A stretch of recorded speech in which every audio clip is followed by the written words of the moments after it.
Milhão. Daqui a pouquinho, Pelágio, e agora temos ele. Quem? Temos ele, o nosso comentarista, mestre dos dossiês, ele que tem o Atlas. Isso. Que é muito bom. Você deveria conhecer o Atlas. Boa. Sim. O Atlas tá lá no Kim Paim, @KimPaim. E no kimpaim.com.br. .com.br. E é só .com. Desculpa. É kimpaim.com. Vamos? Perfeitamente. Então Bora. vamos. Vamos lá. Kim Paim aqui com a gente. Quem vai fazer a primeira pergunta? Pode ser... Pode ser o Sami, pode ser o Alba. Acho que o Alba tá preparado. Pode ser, pode ser. Kim, como é que você tá, meu querido? Tudo bem? Meus pêsames aí pelo trailer pelo trailer do One Piece da Netflix, que eu sei que você gosta muito.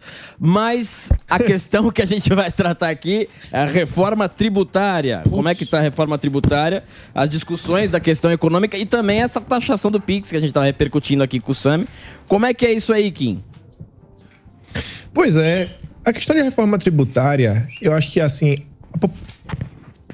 Deu uma pequena travada. Imposto. Oi, vai lá. Pode seguir. Pode. Primeiro ponto, as pessoas... Ninguém quer pagar mais imposto. Imposto pesa no bolso de todo mundo. E acho que é uma questão muito importante, né, na vida de todos. E, para além dessas questões de imposto, quanto vai ser para o ente federativo, quanto vai para o município, quanto vai para o estado, quanto vai para o governo, se vai ficar mais fácil, se vai ficar mais difícil... Essa reforma tributária que ela está sendo discutida a nível de governo federal, tem algumas novas discussões que estão sendo inseridas que eu acho que são extremamente intrigantes, como, por exemplo, um tal de imposto do pecado. Imagine você, amanhã, ir comprar um ovo e o ovo está mais caro porque se chegou a um consenso científico que o ovo faz mal para a saúde. Ou você vai comprar gasolina, você vai pagar mais porque a gasolina faz mal para o meio ambiente. Essa discussão em torno do imposto do pecado é exatamente colocar uma sobretaxa sobre os produtos que façam mal para a saúde e para o meio ambiente. Isso está sendo discutido dentro da reforma tributária. A reforma tributária, desde o início do ano, diversas pessoas estão tentando também utilizar essa discussão para avançar com a regulamentação do mercado de carbono. Mais uma nova taxa para a turma pagar. Essa reforma tributária que também está sendo discutida aí, eles estão discutindo uma coisa, seria talvez, como definir em poucas palavras, uma espécie de justiça social tributária. Quem vem puxando esse barco é a Tabata Amaral e mais algumas pessoas, e eles partem de uma tese, de uma premissa, que as mulheres estão sendo penalizadas na hora de pagar imposto, que produtos para mulheres têm uma taxa maior do que produtos para homens, ou que homens, na maior parte do tempo, estão consumindo produtos que estão danificando o meio ambiente. Logo, precisa haver algum tipo de diferenciação. Então, você já começa a criar alguns mecanismos para, quem sabe, uma pessoa pagar mais, uma pessoa pagar menos. E no Brasil, a gente vem observando também essa questão que envolve minorias. E a gente começa a questionar onde é que vai parar no final do dia com toda essa discussão. E aí também a Simone Tebet já veio falar sobre cashback rosa, enfim. Essa reforma tributária que está sendo aí discutida, está sendo debatida, além dos aspectos econômicos, tem todos esses aspectos sociais, de governança, de meio ambiente, nessas regrinhas ESG. E eu acho que esse é um ponto que está passando batido diante de várias pessoas e não está entrando no debate público. Mas isso aí, você não acha que é papagaiada? Virou piada esse negócio da batata lá, que ela falou da... Imposto machista. O imposto machista virou piada, né? Isso aí é papagaiada. Emílio, pode até ser piada, a discussão, rede social, a galera tira onda, só que isso está sendo discutido dentro da reforma tributária. Tá lá, se você pega lá as discussões, o AP, vai ter agora um encontro aí nos próximos dias, vai participar o Haddad, vai participar o Arthur Lira, vai participar o Rodrigo Pacheco, vai estar o Reginaldo Corrêa, que é o coordenador do grupo de trabalho na Câmara, vai estar o Aguinaldo Ribeiro, que é o relator na Câmara, mais um daqueles eventos do Grupo Esfera, e eles vão estar discutindo sobre tudo isso daí. Não vai achando que é besteira, não faz sentido. Sim, mas eles vão pegar um exemplo. Então, mas eu acho que muito mais do que isso, eles vão taxar. O Pix é um exemplo disso. Só que ele fala, não, a gente só vai taxar a empresa. Só que aí que tá a sacanagem do negócio. Ele taxa a empresa e quem faz negócio com ela. Ou seja, todo mundo vai ter que pagar o Pix, que é muito mais grana, que é 1%, 0,80%. 0,80, né, professor? 89? 0,89 é 1% até 1,20. Aí arrecada uma barbaridade para pagar a gastança do governo do PT. Porque o PT, ele quer pobre. O PT vive de pobre. Quanto mais pobre tiver, a matéria-prima desses partidos socialistas tal, é ter um monte de pobre para cuidar dessa turma. Para fingir que cuida, com imposto. Isso, aí eles fingem que cuidam, tal, eles arrecadam, tem aquela vida nababesca, troca avião, agora vai lá, vai abençoar o Papa, vai pra França, tá sabendo, né? Lula vai abençoar o Papa, vai curar o Papa também, o Dodói. O Papa vai sair andando. Canonizar. Então, é pra isso. Eu acho que é pra taxar e vem que vem. Não vai ter jeito. Já tá valendo esse Pix? Acho que não, Julho. Já vai agora nos próximos dias em julho. Vem nabo aí. Vem nabo. Ô Kim, a gente pode rodar o assunto aqui? A CPMI, lógico que não. Ele tá nesse assunto ainda? Não, pois não, Kim. Quer responder sobre o nabo? Sobre o Pix. Sobre o Pix? Não, vamos rodar. Vamos rodar. Quer rodar? CPMI do 8 de janeiro me parece muito com aquela história da Covid, onde vira um palanque político. Um circo, né? Um circo. Eu queria sua análise do que está acontecendo e o que vai acontecer. E foi aprovado o requerimento do Gonçalves Dias, né? Só complementando, Não só do Gonçalves Dias, como também do Saulo, que era o responsável técnico pela elaboração do relatório, que foi entregue uma primeira versão em um relatório que foi solicitado em 20 de janeiro, que constavam mensagens que foram disparadas para os grupos, só que o tempo passou, e acho que em meados de abril, um novo relatório foi produzido, e nesse novo relatório constavam também mensagens que chegaram no celular do Gonçalves Dias, foram mensagens mandadas diretamente para ele, e que foram omitidas no primeiro relatório. E a turma agora vai querer tentar entender, né? Mas como assim? Por que essas mensagens não estavam lá? E, inclusive, a própria imprensa, né, a Folha e a Globo, pontuaram que se essas mensagens foram removidas, foi porque o Gonçalves Dias não queria que elas estivessem lá. Olhando a CPI como um todo, se você pegar, por exemplo, semana passada teve a votação dos requerimentos, eu acho que isso já diz muito. Os governistas, eles barraram a convocação do Gonçalves Dias e do Saulo no primeiro momento. Foi aprovada hoje, depois de muita pressão, e também teve uma certa jogada.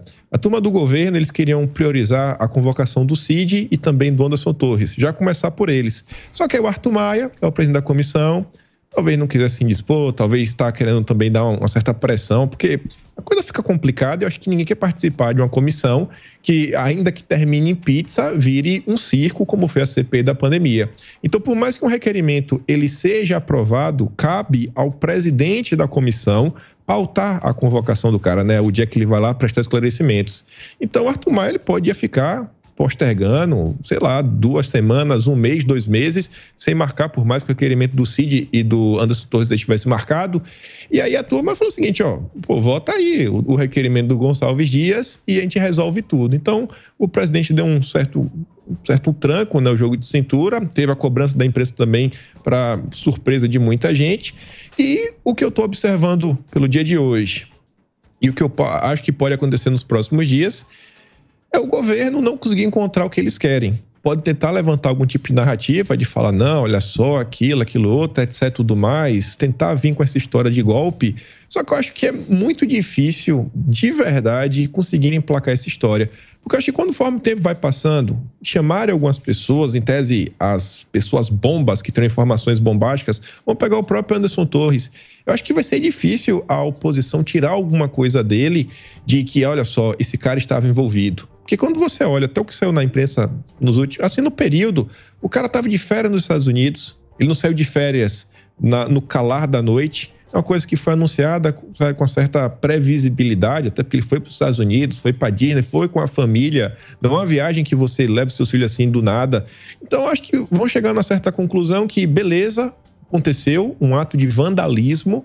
Agora, classificar isso como um grande golpe, uma grande armação para depor o governo, eu acho que isso não vai fazer muito sentido. Então, mas você viu a declaração do Zé? O governo ficar desmoralizado.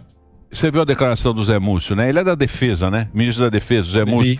Ele fala que não tem um grande líder, que é o PT, ele está tentando falar tudo que a gente está vendo. Não, o Bolsonaro sabia de tudo. O Bolsonaro, ele estava articulando, é o intelectual. Mentor intelectual de tudo aquilo. Eu falo, não é isso. Existiam algumas pessoas falando, a gente viu muita gente falando isso já há muito tempo que vê essa conversa. Agora, o que vai dar vai depender... Contar a melhor história. Vai depender de quem dominar a narrativa da CPI. Agora, você sabe o negócio que eu gostaria de voltar a falar? É sobre o que você estava falando do imposto do pecado e as pessoas hoje em dia com muito medo, né? As pessoas hoje em dia, elas estão... A gente tá, eu não sei o que está acontecendo no mundo, que a gente está, depois dessa pandemia, esse negócio, tá todo mundo muito assustado, né, o Kim? Então, e aí você vê que a gente é dominado justamente por isso, porque o cara ele fala, não, eu vou fazer o imposto aqui agora com as mudanças climáticas, eu vou taxar isso, taxar aquilo. E você, sem conhecer estudo, sem saber realmente quem está por trás disso, quem está acompanhando a ciência, né? Quem que está dizendo a verdade, a gente vai lá e paga e continua pagando e acredita na história, né? Ah, o imposto do pecado é o quê? Não vamos taxar a gasolina porque polui, e a poluição e o aquecimento, a mudança climática, e vai destruir o conversa mundo, fiada. e a gente vai caindo nessa, e muito assustado. Para onde vai isso, Kim Paim? Pois é, Emílio, tem uma coisa que é interessante. Deve ter 14 dias mais ou menos, foi no domingo sem ser esse o passado. Eu acabei fazendo um vídeo que eu fui me deparando com uma pesquisa. Eu fui parar no jornal de 1957. E aí estavam sendo colocadas várias coisas, estavam comentando sobre. Eu acabei encontrando uma CPI, com a CPI dos. Da Shell, onde eles estavam patrocinando o jornalismo nacional para vender as pautas que eles queriam. E os documentos foram encontrados, o cara que foi convocado confirmou que os documentos apresentados, jornais bem famosos que continuam aí hoje, chamou pessoas, jornalistas para almoçarem. E aí, lendo esse jornal, em determinado momento, tinha uma nota que falava da Atomobrás, acho que lá para 1959. Fiquei lendo o jornal de cima até embaixo. E aí o cara apontava o seguinte: a América do Norte naquele momento tinha 7% da população mundial, era a mesma coisa da América Latina, só que a América do Norte produzia 40% de tudo que o mundo meio que consumia e também consumia 40% da eletricidade mundial, enquanto a América Latina ficava mais ou menos com 4% de produção e 4% de geração de energia elétrica. Aí a gente está no cenário hoje que os Estados Unidos tem um parque industrial gigantesco, a Europa tem um parque industrial gigantesco, a China tem um parque industrial gigantesco. Todos esses 3 países têm uma malha ferroviária extremamente desenvolvida, uma rede de logística, assim anos-luz do que está no Brasil. Países que passaram por um processo de um plano de desenvolvimento de uma nação. E aí agora eles estão no momento que falam, não, então vamos ver aqui, né? Vamos botar um imposto extra. Você pega a Suíça, até aprovou lá no referendo a criação de um imposto sobre isso, mas você vai comparar o cara que está morando na Suíça com o cara que está morando no Brasil? Se o Brasil tivesse um plano mínimo de desenvolvimento, as coisas estivessem bem, estivessem caminhando, a economia estivesse indo para algum lugar, beleza, a gente trazer esse tipo de discussão, tentar desenvolver o país, mas não. Em 1959, a matéria sobre a Atomobrás falava, os interesses de Wall Street estão mandando aqui no nosso Brasil. Você vê hoje que essa agenda internacional, essa agenda verde, ela está vindo de cima para baixo pelo mercado financeiro. A agenda SG, no final do dia, são os grandes empresários, não que isso aqui vai ser melhor para quem? Você vê que, falando de logística, comprar malha ferroviária, temos aqui no Brasil a possibilidade de criar ferrogrão. Você pega lá a soja que sai de Sinop, para desaguar no Pará, basicamente já na bacia, botar no barco e rodar o mundo. E o frete cai lá para baixo. Não pode, porque a ferrogrão vai passar pelo Parque Jamanquim, mais ou menos assim que se pronuncia, e aí a área que vai ser comprometida é 0,059%. Não pode.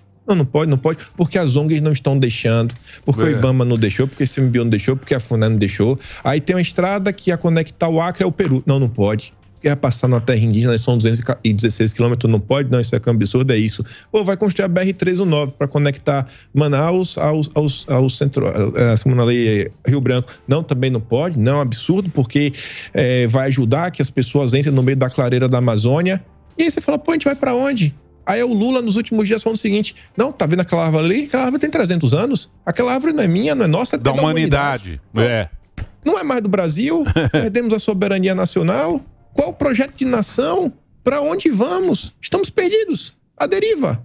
Então, assim, é de doer você ver essa discussão. Aí tá falando de imposto do pecado. É isso aí. Kim, obrigado pelo papo. Papo muito bacana com o Kim. Hoje falamos um pouquinho menos porque temos uma convidada de altíssima categoria nesta programação. Certo, Kim? Você tem lá, assina lá o negócio do Kim, que é muito bom. O Atlas. Que é o Atlas. O Atlas é o seguinte, o Kim, ele compila tudo que rolou no mês passado.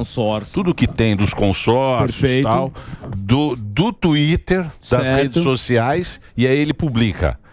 Tinha 700 a última. Atlas do Brasil. Maravilhoso. Então entra lá, é kimpaim.com, é um registro da história recente brasileira, é um trabalho muito bacana que ele faz. Nosso querido Kim Paim, diretamente da Austrália.